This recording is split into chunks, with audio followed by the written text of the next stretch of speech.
More from the developer's perspective with MacPaw. This is MacVoices. This edition of MacVoices is supported by Notion, the best AI tool for work. Check it out at notion.com/MacVoices.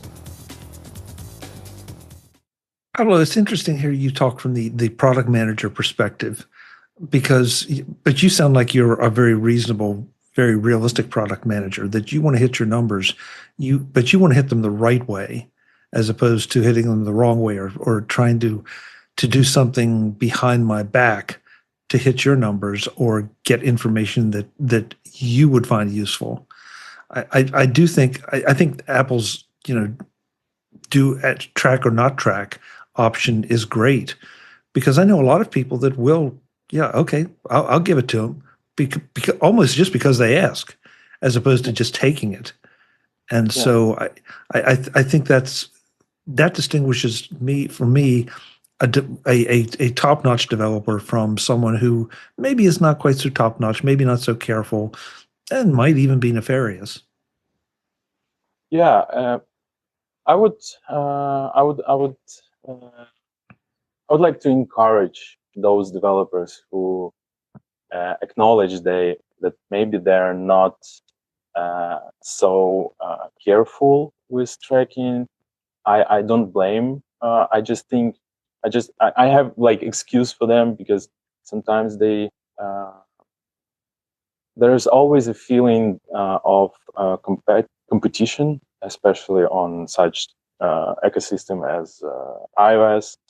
And sometimes we are chasing those numbers not only for like money for ourselves, but we really want to be the first app on the screen. We really want to be used every day and so on. But the truth is that all those let's call them limitations in this case, with this notification windows and questions, that we are all playing by the same rules. Like even Facebook must ask customers, right? It's one of the most frequently used applications.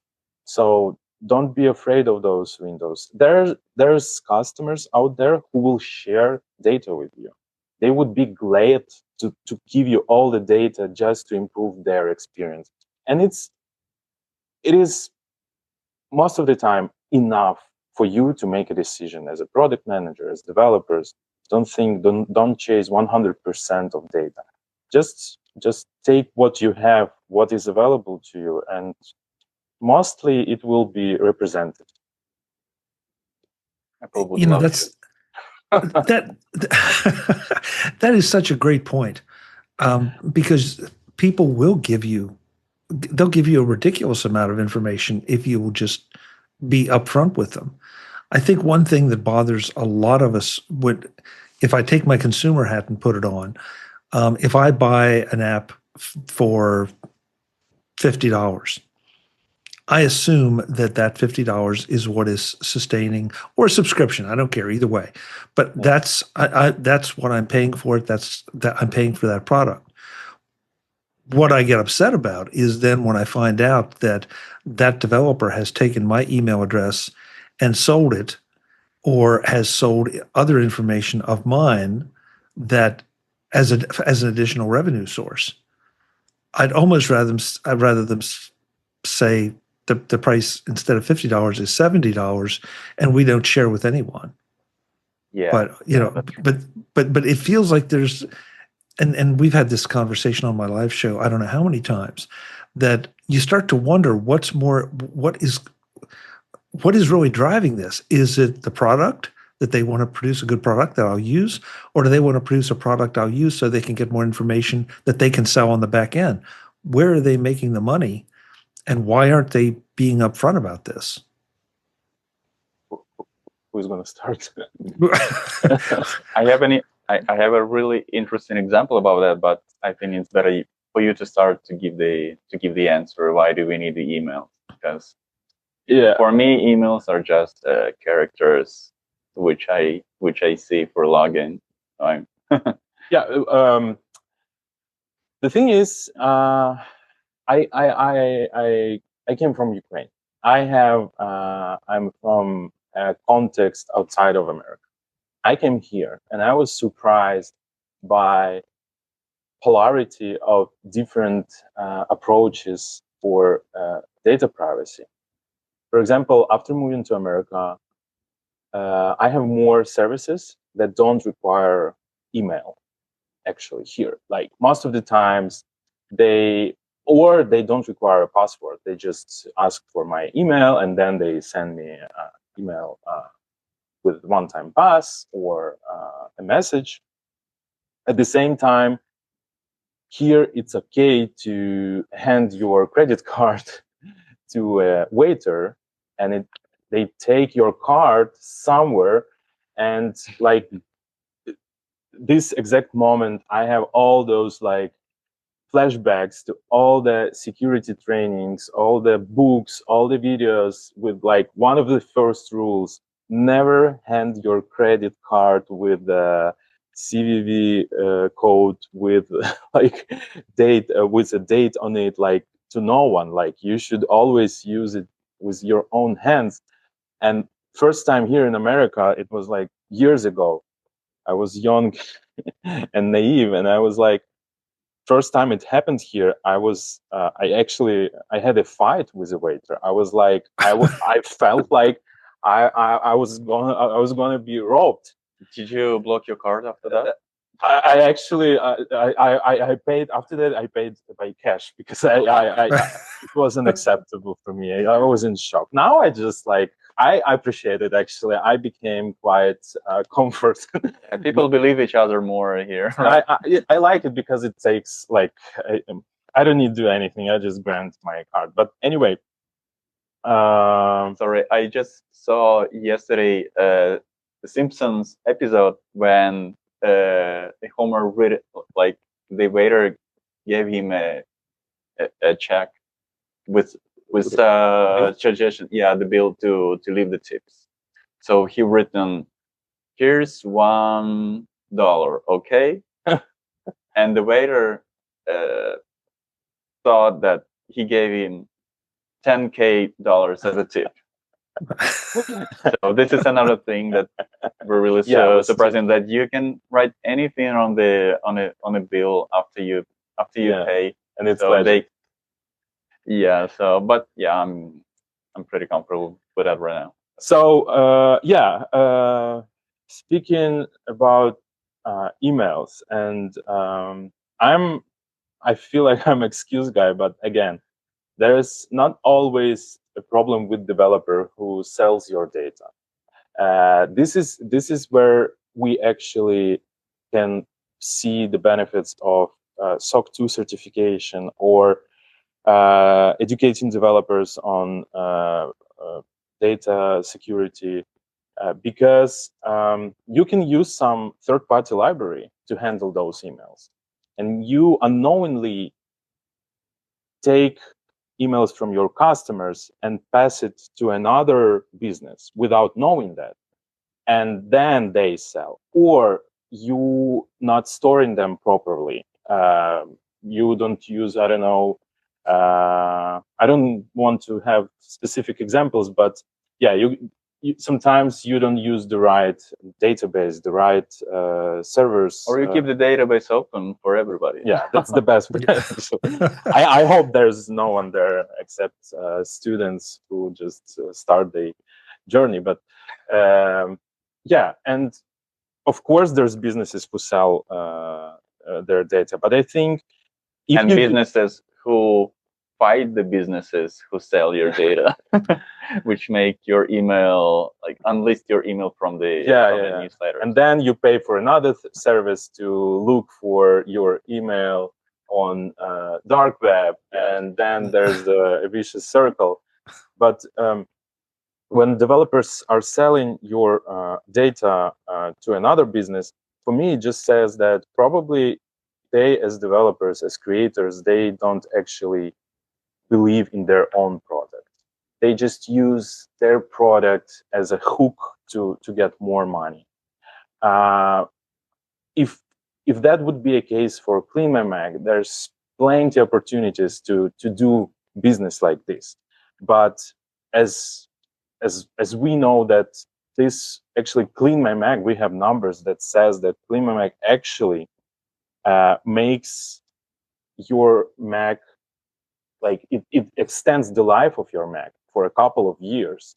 So it's like really long-term product, and it would be a big crime to use such a, I really believe such a useful product to just hook customers, trick them, and sell their data.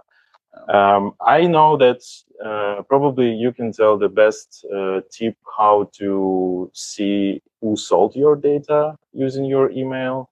Okay, I will tell it. So for those who don't know, you can always register your account using your mail. For example, like my name is Pavlo. Let's say I have pavlo@gmail.com.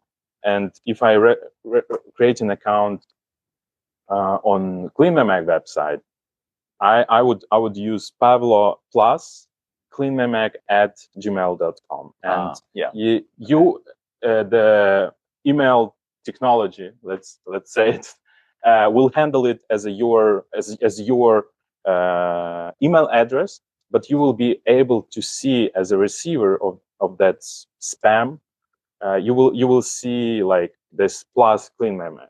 That's a bad example. That's I don't want to be like, I don't want to see CleanMyMac in these cases. But yeah, always use this trick because you will see who sold your data. At least you will be informed and you can make decision. And maybe you can sue them and win some money. I used to do that, yeah. So I got your point. But as a developer, like I was worried that it's pretty easy for data brokers to just find those plus signs in the emails and just crop everything between the plus and the @ sign. So now I'm using the hide the email feature from iCloud. It's not, yeah. I'm using it. I'm using it as crazy. I think I have more than 400 hide my emails, and those are really random and don't have any associations or words related to your account. Yeah, and one of the best features actually for me. Yeah, for me as well. And I use it a lot. And when I receive some strange email, I just copy this random email and see for which service I created it initially. And the best thing is that I can simply turn it off, and I'll stop receiving those emails. That's pretty handy. But sometimes it causes some confusions because we have a Blue Bike application in Boston for bike sharing, and it was, I don't know, maybe acquired by Lyft, and I already have had a random email for Lyft, and I really had many troubles with merging these two accounts because they those two services didn't suppose I will have two different emails for each of them. So I had to write the support 2 or 3 times because each time I used another email, my paid subscriptions was just disappeared. Boy, a couple things I want to make sure we get to, but Serhii, I want to point to you at this point because you work on the Setapp application. Yeah. And that makes your position a little bit unique because you're not just working on that for MacPaw, but you're interfacing them with a lot of other developers who are putting their apps on Setapp. Yeah. And I mean, what do you hear from them? What concerns, what challenges do you hear from them when they are, because they're, in some ways, they're turning over their app for you to, not to market, but maybe a best way to say it is to deliver to a customer. Yeah, that's a really great question. And actually, I wanted to share an interesting example about this email functionality. So Setapp allows allows developers to ask user to share their email associated with Setapp account with them for newsletters or any other marketing activity. And the implementation, so the task, this functionality sounds at first like a pretty simple one, right? Mm-hmm. Yeah, but in reality, it's implemented in a really interesting way. So first of all, developers who publish their apps in Setapp, they use our SDK to ask Setapp to show this prompt to user whether they consent to give their email to that application. And this window is shown actually not by the app itself, but with the Setapp application running along the app. And if user accepts to share their email, we don't share it with the app like as a plain text, and we don't give it to the app immediately. Instead, we send a request to our backend to mark this email as unavailable for that kind of application. So the backend of the application who asks for email can access this email from Setapp backend. So and we made that to respect the privacy that, and to avoid any possible, man-in-the-middle attack. So we don't transfer the email as a plain text, unencrypted. And even though it was unencrypted, it may be stored in that application somewhere in public available place, like in user defaults or anything, any other place. So this is not the most convenient way to share the user email. Some as a developer, if I was using, like, if I distributed my app in Setapp, I'd love to have the email immediately to do the work I want. But instead, I would have to go for Setapp backend, and it's kind of complicates my task. But we just explained the reason why we do like that, and pretty every developer who have their apps in Setapp agrees on that, and everybody are pretty happy. We also have the why we show the this consent instead of the application itself. So we have some delays between when this alert is shown. So we try to minimize the distractions of users and to avoid showing this alert each day after the app launches. So this is also something we wanted to help our customers to not to be too distracted with those requests. But you just kind of skipped over it. You explained. Pavlo, you explain what's going to happen in CleanMyMac. Serhii, you just said that you explain to developers why you're doing it this way. And I would think that cuts down on 99% of the disputes. And I mean, sure, somebody may not like it or it might not be their ideal, but at least you've got a good reason for it. And most of the time, it's for the protection of kind of all parties, or at least the parties who don't want to share. And again, to go back to an earlier comment, that if you just ask people to share, they will share gladly. Mm-hmm. Yeah. If it's secure. We also had an interesting functionality in our SDK that we give to the developers. So for iOS, we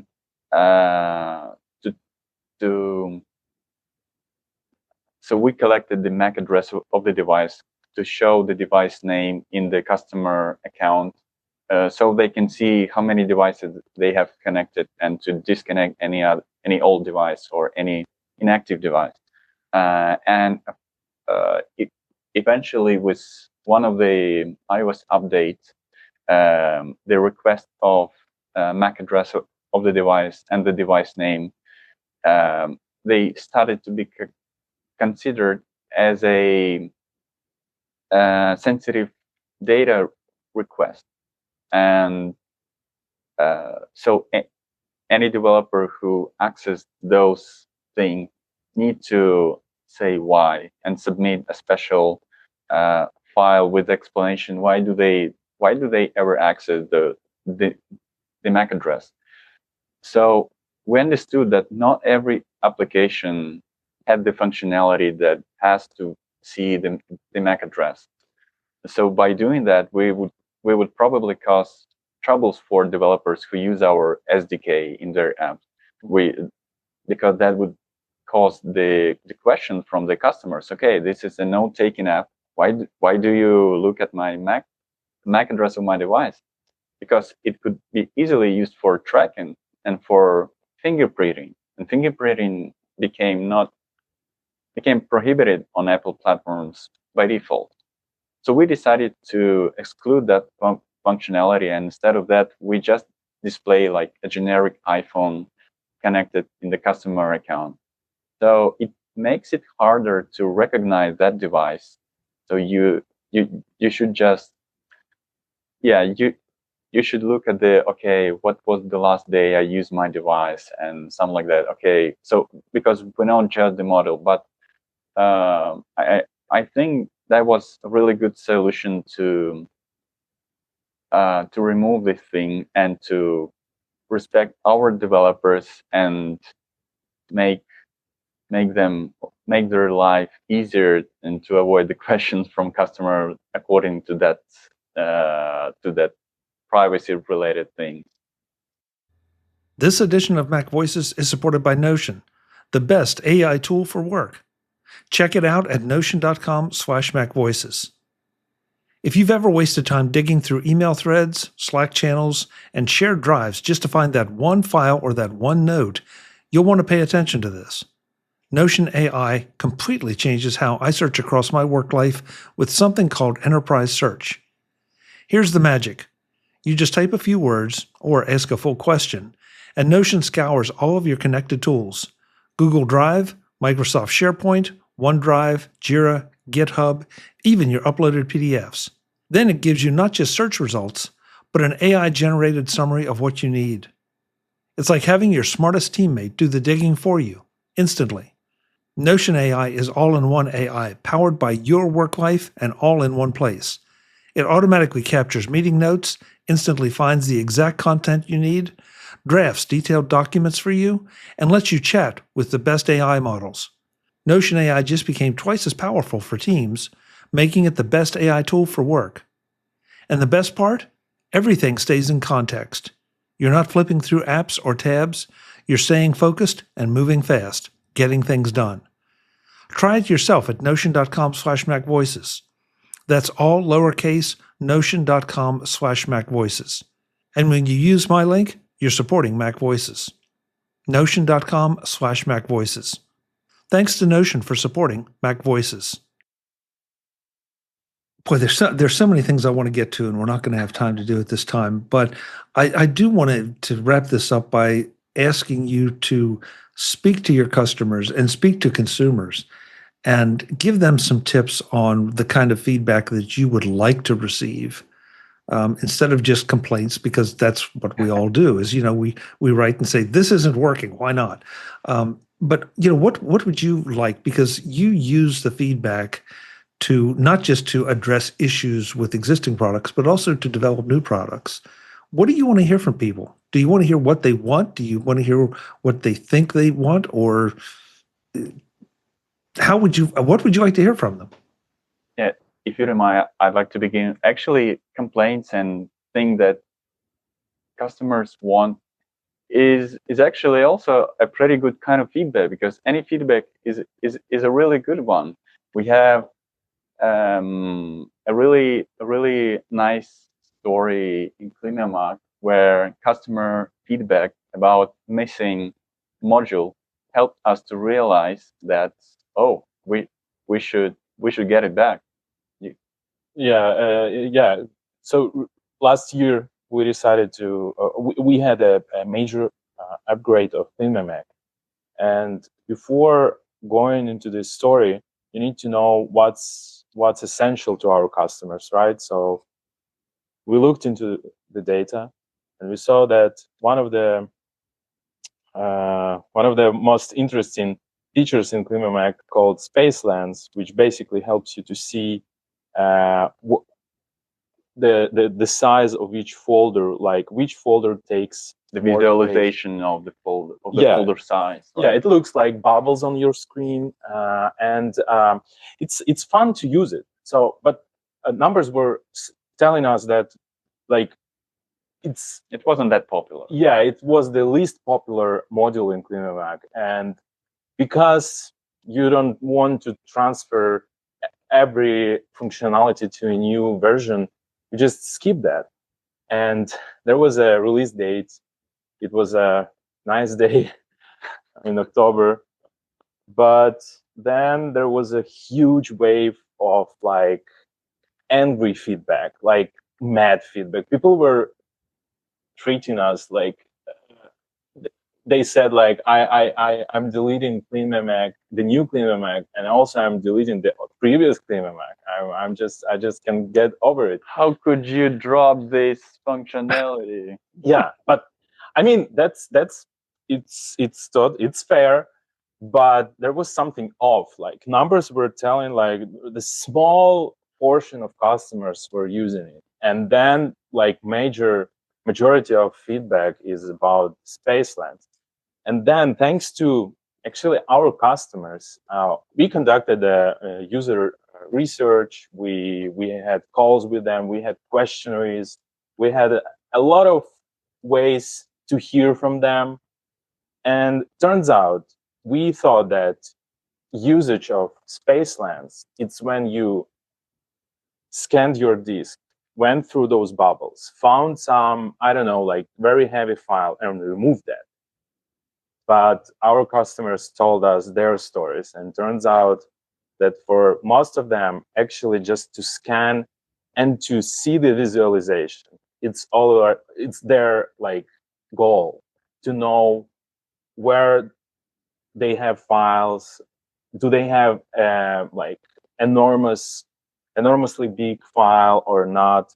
And 80%, maybe 90% of the time, they're not removing anything from that module. They just go to see the current state of files. So, and thanks for the feedback, even though it was mad sometimes, but that's fair. I'm taking it. And this is very important because you can track everything if you want. You can have analysis paralysis if you want. It's your right. But some customers even use the proxyman and network filters to check which web requests are we doing. And it's great. It's actually doing a great job for us as well. Yeah, so I would suggest for your listeners to share your feedback, share your thoughts. I think if there's developers that don't want your feedback, maybe they don't need your money. 99% of the time, this feedback can benefit not only you, but the developer, and can bring more customers to them, bring more money to them, and they will be able to make the product you already have even better. So always share feedback. Nowadays, believe me, you don't need to look for specific phone number or email to share your feedback, because every product manager is looking for feedback on Trustpilot, on support tickets, social media. People are getting paid for giving a feedback. yeah. Now sometimes we are paying to talk to them. So yeah, just don't be shy. Share your thoughts, and of course, don't forget to share what you like, because in previous version, no one told us they loved Space Lens. I'm lying. So of course they told us, but comparing to other like love stories, Space Lens wasn't that popular on the feedback. Turns out people love it. And I also wanted to share the for fellow developers that most of the feedback naturally comes negative, more negative than positive, because people tend to write something that doesn't work. And if everything is great, people just enjoy that, and fewer of them sharing it with developers. So it's okay to have more negative feedback. It doesn't mean that you have a bad product. It means that you have users and people whose needs aren't closed completely, but they're still using your product, and lots of other people are using it as well and happy with it. So don't be too sad and about the negative feedback. Consider it. I would suggest considering it as a possibility of improvement and making everybody happy. And I believe that even like now, it's even more to have a software and customers. It's more about the relation, establishing the relation between you and your customers, and showing them your way of thinking, your promise. I really like the Things app as a developer, as a customer, or the browser company who shares regularly their vision. And wow, there are lots of browsers, but I really like this guy and how this guy thinks. So yeah, and I also want to share the story that how actually, because of the feedback, we treat our customers as a part of the team. If you have CleanMyMac, you can open About window, and you will see a list of credits, right? Yeah, credits, like every teammate is there. And at the end, you will see like your name as like your customer name as a part of our team, because because you are part of CleanMyMac. So and I would like to encourage those listeners who at the same time are CleanMyMac customers. Next month we will bring back Spacelands to a new version of CleanMyMac, and just look through that list of developers and CleanMyMac team, MacPaw team. I would be very thankful if you drop us some lines what you're thinking about new Spacelands next month. It will help us to improve it. And but you did improve it, right? Yes. You never stop. You never stop there. You always have to improve things. So yeah, share your thoughts. Yeah, and I want to echo what Pavlo said. Share your positive thoughts too, not just the negative ones. Or if you have negative ones, motivate. Yeah, try to try to make them constructive as opposed to destructive, because it means a lot. Because as you can tell, they're actual human beings on the other side of the piece of software that you're using. It's not just spit out by some AI or some big faceless company, especially in the case of the majority of smaller Mac developers. These are real people. They really care about giving you a good product.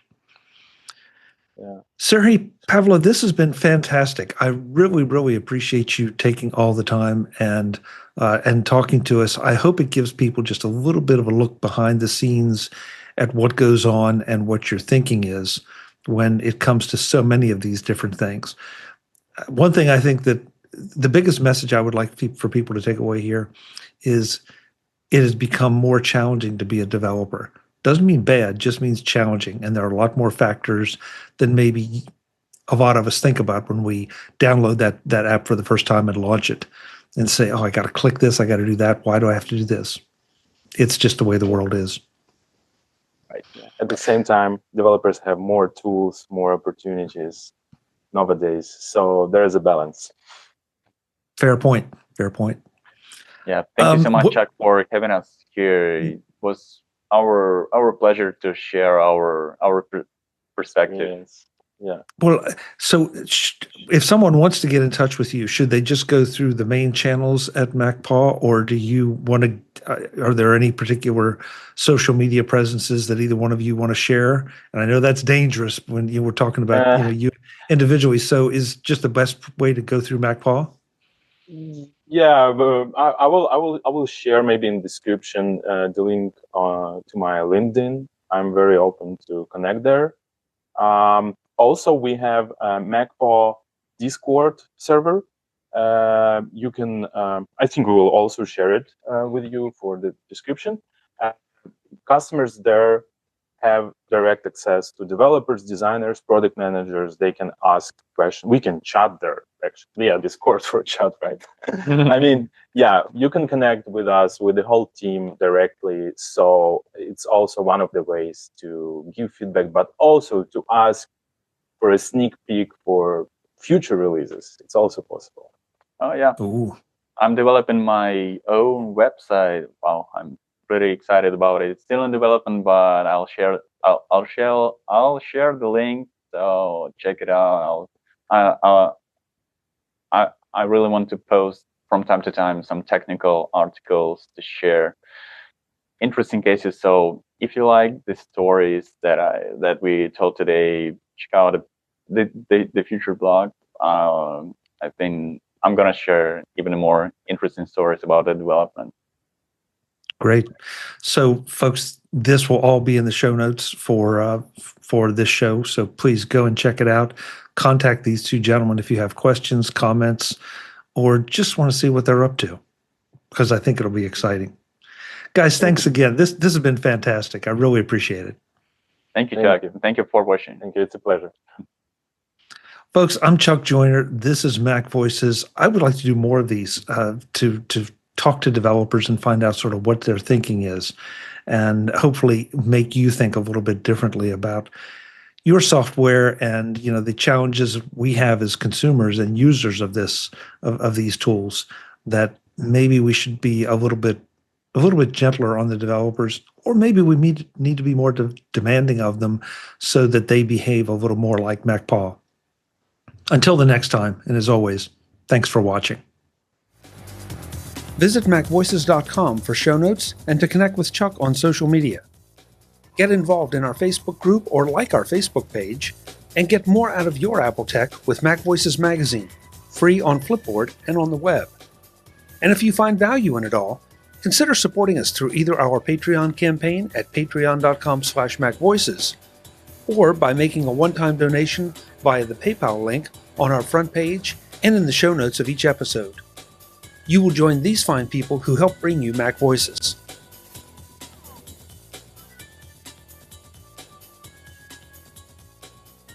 Advertising handled by Backbeat Media at backbeatmedia.com. Bandwidth provided by CacheFly at cachefly.com.